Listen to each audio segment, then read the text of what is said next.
তো এই যে হচ্ছে আজকে মায়ের ফুল লুক।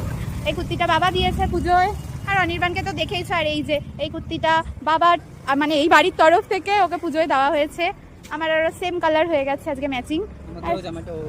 হ্যাঁ সেটা। আর বাবা ওদের না, বাবা আবার ও যেটা দিয়েছে সেটা পরেছে, বাবাকে পরে দেখাচ্ছি।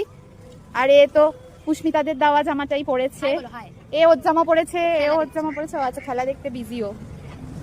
আমি ঘেমে টেমে একাকার হয়ে গেছি। এই পুষ্মিতা এদিকে আয়। এই যে আমি আরো আজকে ম্যাচিং, মানে ডিজাইন আলাদা, কালার সেম।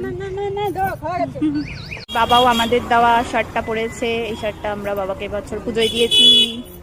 আমরা এখন এই ব্লকের প্যান্ডেলটায় ঢুকছি, মোটামুটি ফাঁকাই আছে। সাউথের ঠাকুরগুলোর মতো অত ভিড় নেই। তো ঢুকে দেখাচ্ছি প্যান্ডেলটা কেমন হয়েছে।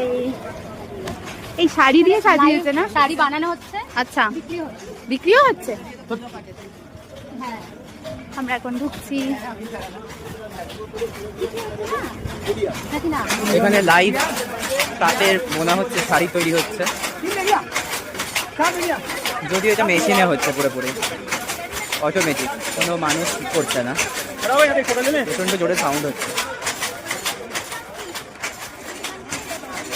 এগুলো হচ্ছে রেশম কি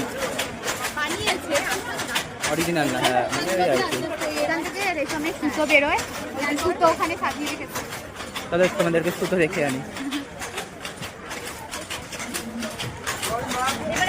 সুতোগুলো সেপারেট করা হয় বা সব করে, ওগুলো আরো মানে পলিশ করে না। এখানে অলরেডি একটা শাড়ি সত্যি সত্যি বোনা হচ্ছে।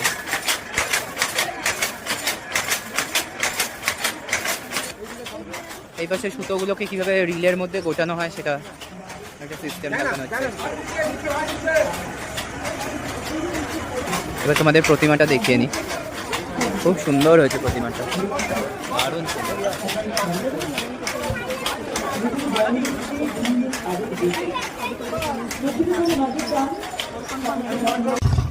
আমরা এই ব্লগ দেখে তো এখন গাড়ির সামনে চলে এসেছি।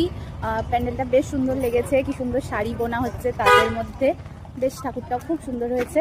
তো এবার আমরা নেক্সট প্যান্ডেলের দিকে যাবো। আর আমি ঘেমে একদম একাকার হয়ে গেছি।